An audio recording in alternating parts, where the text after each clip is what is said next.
Hello and welcome to Chain Reaction, a podcast series examining America's role in the world. I am your host, Aaron Stein, the Director of Research at the Foreign Policy Research Institute in Philadelphia.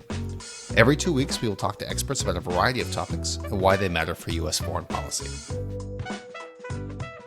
On today's episode of Chain Reaction, I speak with Michael Kofman, who serves as a Research Program Director in the Russia Studies Program at the Center for Naval Analyses and as a Senior Adjunct Fellow at the Center for New American Security. In this episode, we talk about the latest things that are happening in Ukraine and whether or not a Russian invasion is inevitable. Enjoy the show. Hello and welcome. Today I'm talking to Michael Kofman, who serves as Research Program Director in the Russia Studies Program at the Center for Naval Analyses, and he is also a Senior Adjunct Fellow at the Center for New American Security, or CNAS. Mike, it's good to have you on the show. Oh, thanks for having me on your podcast. Well, you know, I don't think this is your first go-around here, but I thought for the first podcast of the new year, it would be good to reflect on all things that have been happening at the borders with Ukraine, and obviously the Russian buildup and the interaction between American diplomats and Russian diplomats about the potential or perhaps expected Russian invasion of Ukraine. So for listeners, can you just give us a sense of what's been happening with recent current events on the Russian military side, and then perhaps we'll get into the diplomatic stuff? Sure. So Russia's been engaged in a slow but rather deliberate military buildup, pre-positioning units and parking equipment near Ukraine. When I say near Ukraine, that's usually around 250 kilometers from the Ukrainian border. They've been taking units from distant garrisons and armies across Russian military districts and slowly moving battalion tactical groups towards Ukraine. And increasingly over the past, I think, couple of weeks, we've seen the growing prepositioning of logistical elements and some of the support elements that you would expect to eventually see in a buildup to a military operation. Most recently, in the past week, the Eastern Military District in Russia, the Russian Far East, if you might think of it that way, has begun generating units as well, loading them onto rail wagons and sending them to the west as well. So you're seeing a slow buildup. I think what's happening is that the Russian military is continuing to prepare and position itself for a large-scale military operation. It's definitely doing this probably slower than some folks may have expected back in December, and it feels like they hit a pause button for maybe a week or two there after New Year. But now it appears to be progressing nonetheless. So this hasn't been happening in a vacuum. You know, the Russian side has been putting out a series of, let's say, two buckets. One is a strategic stability bucket that they're asking of the United States. You know, this tends to revolve around arms control measures, both on the nuclear side and the conventional side, and then broader political agreements about NATO expansion and also security guarantees for the non-deployment of certain weapons along its periphery in the new NATO states, let's say the most recent NATO states. Can you talk a little bit about Russia's asking of the U.S. And the West more broadly? Sure. And just to put my cards on the table, I've been pretty pessimistic about the outlook for this crisis from the very beginning. I always interpreted Russia's diplomatic effort as looking very improvised and rushed. And the demands they were making in terms of security guarantees were not only fundamental, they're about the post-Cold War settlement, revisiting and from my point of view, really renegotiating the security architecture of Europe. That is, how security outcomes are determined and by who. When you think about the demand to halt NATO enlargement, that Ukraine, Georgia will never become members of NATO, to put clear limits on U.S. and NATO member state defense cooperation with non-member states, to roll back military infrastructure to spring, well, more specifically, May of 1997. That is essentially Russia demanding that United States and other NATO member states go back to many of the, let's say, forced posture elements that they had back in Germany prior to spring of 1997. So many of these are non-starters, and the Russians know that. And not only do they know that these are fundamentally non-starters, they've asked for them in a very public way. So they're asking for them in ways that they know will ensure that the United States is very unlikely to really negotiate on this, because serious negotiations are done behind closed doors, right? Otherwise, there's strong political resistance to be so visibly pushed and coerced into make trades. So from my point of view, that we have this diplomatic effort What's ended up happening is the United States is willing to negotiate on an expanded strategic stability agenda, which mostly involves regional arms control, looking at military activity, reciprocal de-escalation, maybe confidence building measures, and the like. And that's why the United States has framed the negotiations in Geneva as sort of an extraordinary session, a third session of strategic stability talks. From the Russian point of view, that agenda is interesting, and it could always have been actually included in the actual strategic stability talks that the United States and Russia had agreed to over the course of this past year. But they're interested primarily in the security guarantees, right? That's their primary focus. And they're trying to see if there's any political willingness to negotiate on their security guarantee demands, which refer to NATO enlargement, defense cooperation with countries like Ukraine and the like. And the answer is no, there isn't. So it's not clear where we move forward from that. I sort of joked that when we looked at Geneva, the U.S. Had a productive third session of strategic stability talks, and Russia had a very unsuccessful day of exploratory talks on security guarantees. And ultimately, the United States doesn't know if Russia's diplomatic effort is genuine or a smokescreen. And ministers like Sergei Ryabkov, who represent Russia's diplomatic effort, they themselves don't know if what they're involved in is a smokescreen or if it's a genuine effort, and that no decision regarding use of force has yet been made. So this leads to a lot of questions. I see, not particularly from like Russian military analysts like yourself and others, which is that well, let's talk about it like this first. Let me break it into two sections, which is the New York Times yesterday, so on the evening of Monday, January 10th, pushed out what is clearly a calculated link from either the Department of Defense or the Biden administration about their updated estimates on when the Russians are planning to invade Ukraine. And there was some talk about, fighting in the winter, movement of tactical nuclear weapons. So perhaps you could talk a little bit about the way that the Russians are postured now. You went into it a little bit, but what factors will they be considering if these diplomatic talks break down? Then I'll follow up with the second question. Sure. So on the military side, I think one of the biggest questions we have outstanding is if they are seriously committed or very much considering the military option, what are their time constraints, right? So the optimal time is to conduct a military operation in the winter. Part of the reason for that, everybody knows, is because the ground is frozen, although this winter wasn't particularly harsh, so it didn't freeze that much. But another reason for that is not just because of the ground or terrain. It's because of a number of factors. And for example, the Russian military has been repositioning a great deal of equipment. It's been prepositioning this equipment without troops. Troops do need equipment to train on. Russia actually has biannual conscript intake cycle, one in the fall, one coming up in April, and so it has to have a conscript rotation. They need gear to train on. A lot of this equipment has basically been pulled out of brigades and divisions, and now there's a sizable amount of it being prepositioned. Where they are right now, I think, is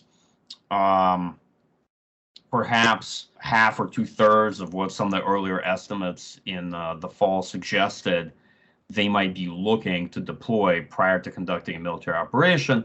But these are only estimates, right? And these are things that have been released in the media by the U.S. intelligence community. Because Russia has a range of military options, just because Russia doesn't deploy, let's say, 100 battalion tactical groups, but is currently at around 60. And 60 is quite high, just to be clear. They already have more than enough forces to conduct a large-scale military operation in Ukraine on short notice with a limited amount of logistics, but more than sufficient for the decisive period of the conflict. So folks should not be mistaken in believing that because, somewhere out there, there's a checklist that people are looking at, and not all the boxes on this list have been checked, that the Russian military cannot, in the next week conduct an operation if it's ordered to do so. It very much can, and then it can bring up some of the elements that it's missing in the interim. So you can also see a lot of aviation elements and other things move in to support the operation on fairly short notice. A lot of Russia's Air Force, for example, could reposition in a matter of hours and days. So many of the things that you may not be seeing now, that picture could change rather quickly.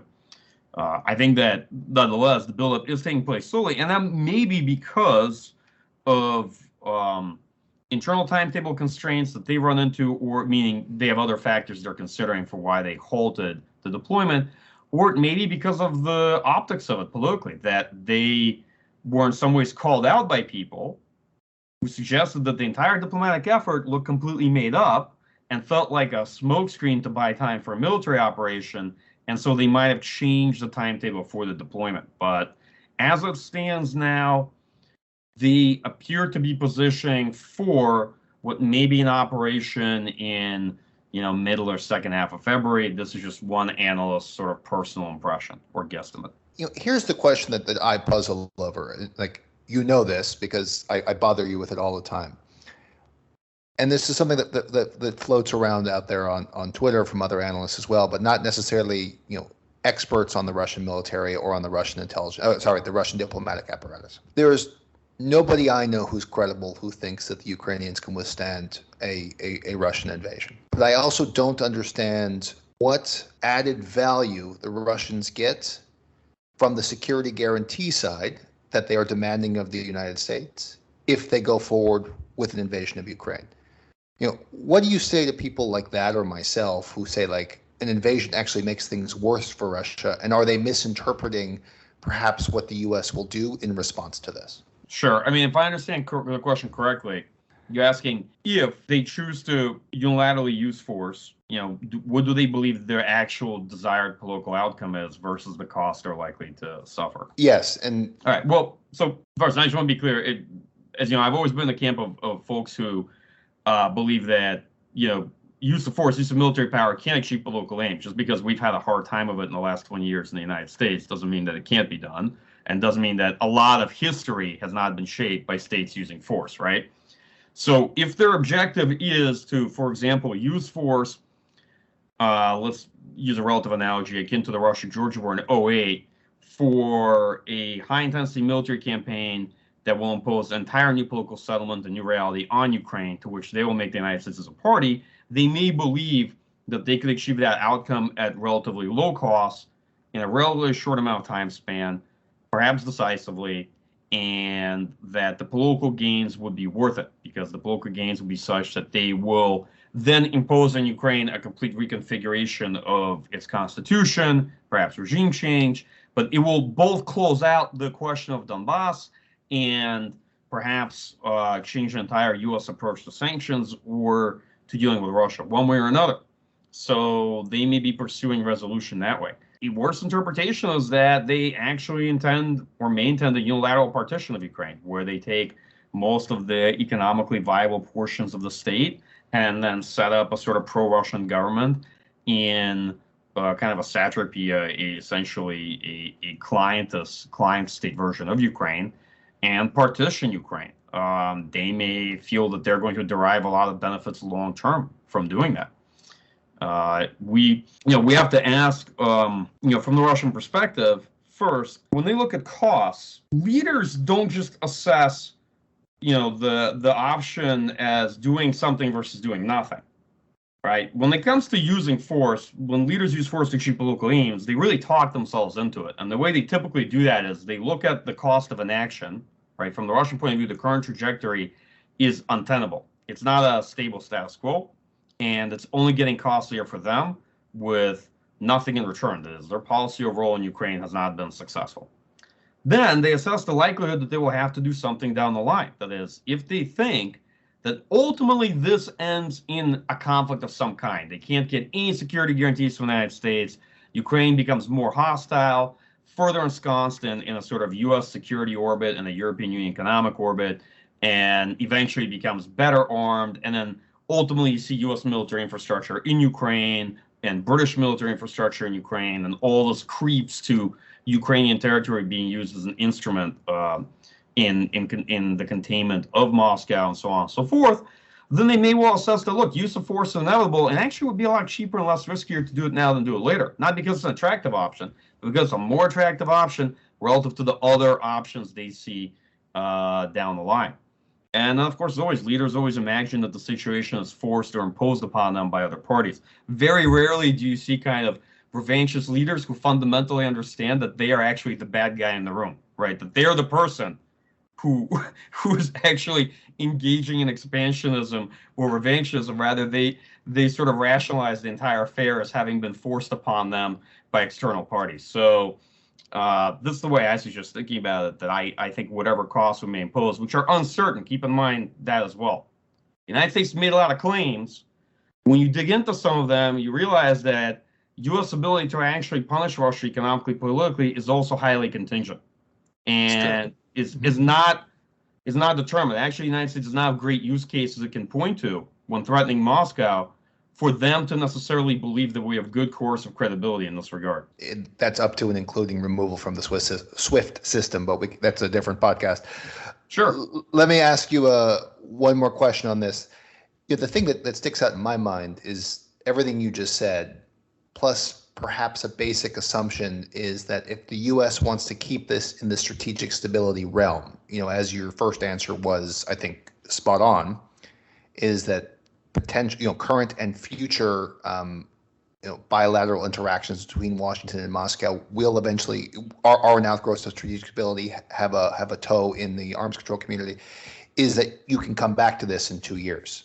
Right, is that you have a quick victory in Ukraine, and that once the situation settles, the incentives for arms control and strategic stability are still there, in spite of the invasion of Ukraine that could take place the next month. Absolutely.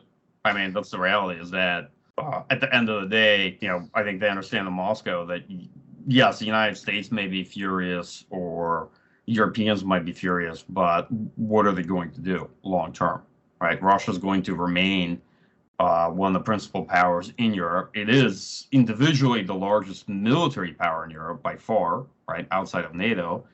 And some years down the line, I'm sure they assume that Europeans or the United States are going to be interested in continuing strategic stability and arms control agenda with Moscow, one way or another. I mean, look at the reality of today, right? After annexation of Crimea in 2014 and 2 offensives in Ukraine and so on and so forth, we are pursuing strategic stability with Russia as it is now, actually of our own initiative, just to keep in mind, right? Yeah. How many years since 2015 has it been since we've sought to stabilize the relationship with Russia?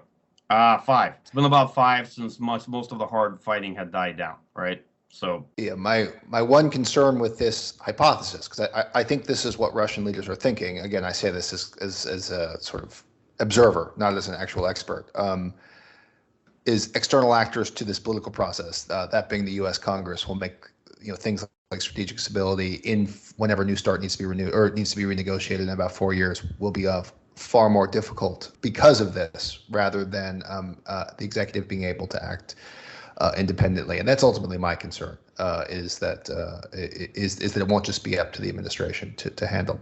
Aaron, I would say that is very, very fair and reasonable assessment. The only I would add to it that unfortunately will be more pessimistic is that is also fair assessment that actually Congress today is not likely to ratify a new large arms control treaty with Russia to begin with, and maybe that's one of the challenges that we have, that the opportunity cost for Russia isn't that great. I think that's right too. That's the lesson of more recent U.S. diplomacy on these broader initiatives, is that the executive's hands are tied. No, that's exactly right. Before we go and before we pivot to sort of the final question here, is the final thing here, that the other thing, so that you have the congressional component that I'm concerned about. It's also the American counter-reaction to the Russian invasion. So let's assume that they go in mid-February, right? Like that's the basic assumption. And the U.S. counter beyond sanctions will be to sort of, I call it flood the pen. You'll begin to see more rotations of U.S. forces out east in certain Baltic NATO states. How do you foresee the military interactions between the U.S. and NATO forces and the Russian forces, perhaps around Ukraine and over the Black Sea? Tinderbox, something that can be managed, or to be determined? I think it can be managed. Just to be clear, I'm not a person who subscribes to accidental war theories, so I just fundamentally believe that in most cases you're incredibly unlikely to get any war from a military incident, because wars have political causes. They don't have military technical causes or accident causes. So if states don't want to go to war with each other and there's an accident or an incident, they're going to manage it to make sure it doesn't result in a conflict. But if they do want to go to war with each other and there's an incident, then they will make sure, one of them, will try to use it as a casus belli, right, to pursue the conflict they want to pursue. But sort of this is a simplistic way to put that thinking out in about 20 seconds. But my point being is, as long as we believe that two things are true, Russia does not want to have a war with NATO, and NATO doesn't really want to have a war with Russia, it's very unlikely that there's going to be any military incident between the two sides that'll lead to a war. Just want to clarify my position on it. Not to say that is now a license for every combatant commander who has money for readiness to launch every exercise and whatever thing they want to do, no matter how provocative or escalatory or politically nonsensical it may be, right? I just want to clarify that the opposite of that isn't true either. If you sort of say that, you're not going to get a war necessarily from reckless driving, that just means you can do whatever reckless driving you like, and because that in aggregate, that's very problematic. You will eventually engender all sort of strategic effects that will change the context of those military interactions. As far as U.S. response, just another comment on this, Aaron. Look, it's very clear that the United States will then have to, come back to Europe in a big way if Russia does truly, conduct a large-scale military operation in Ukraine. But it's not clear how, right? From the Russian point of view, there are secular trends in U.S. strategy. First, Europe is a secondary theater, and the focus is on Asia Pacific, which is China, right? Yep. Second, U.S. has just really gotten focused on that, and as frustrated as the defense community here may be in the fact that they have to come back and prioritize Europe, and I actually do believe that we're insufficiently prioritizing Russia as a problem set, right? They're not likely to make such drastic moves because they are still going to remain focused on America's principal competitor, right, which is China.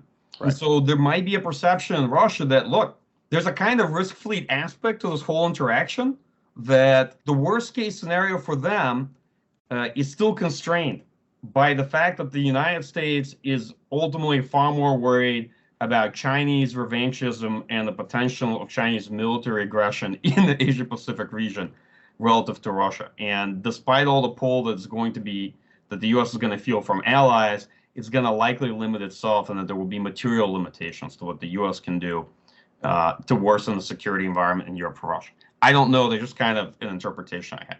I think that's right.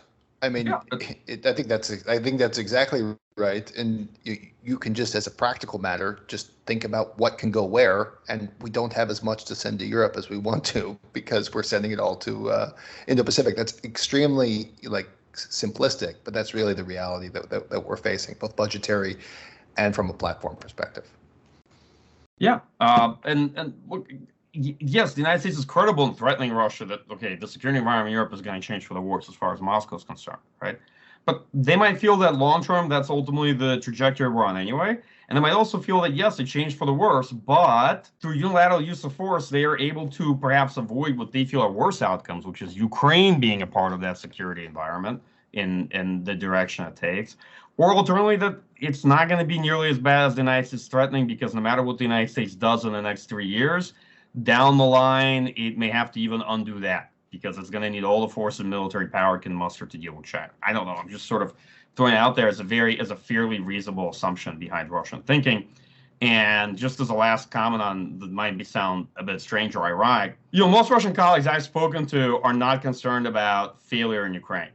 They're actually much more concerned about victory, because the real deterrent for Russia and Ukraine is most Russians or Russian elites do not want to partition or occupy Ukraine. It is not their fantasy to rejoin parts of Ukraine to Russia. It is their nightmare to have their tax dollars spent for a 20-year reconstruction of Ukraine, which they feel will set Russia back, right? So if you think that, there's a lot of elites in Moscow who are excited by the proposition of seizing territory and having that territory be parts of Ukraine. That's very much not the case. Well, I would think that fits with what we know about at least some sort of Russian internalization about their own troubles in Afghanistan towards the end of the Soviet Union, but also watching the lessons of the United States in the post 9/11 wars in both Iraq and Afghanistan. Would you say that's accurate? Yeah, I would say that that's a fair assessment. That many Russian elites are actually worried because they don't feel very necessarily connected to the leadership decision making. Obviously, it's a personalized authoritarian system. And their biggest concern is not necessarily the Russian leadership plans to go to war with Ukraine. Their biggest concern is a fear that they might have ambitions in a nation building project in a part of Ukraine, which is actually going to set Russia back the way that the United States effort in Afghanistan and Iraq really set the United States back. Yeah. Okay, with that, Mike, this has been fascinating. Thanks for coming on. Any last words before we sign off here with the listeners? No, I'm good. Thanks for having me on your podcast as always, and good to talk with you in the new year. Yeah, good to talk with you. Good luck. Everybody stay safe, and thanks for listening to Chain Reaction. Next time on Chain Reaction, FPRI's Clint Watts kicks off a special series on climate change and national security. In the first episode of this 3-part series, Clint speaks with John Conger, Senior Advisor to the Council on Strategic Risk, and Senior U.S. Advisor to the International Military Council on the global ramifications of climate change on security operations and the military. Be sure to subscribe to Chain Reaction on iTunes and Spotify, or wherever you get your podcasts, to be notified about these new episodes.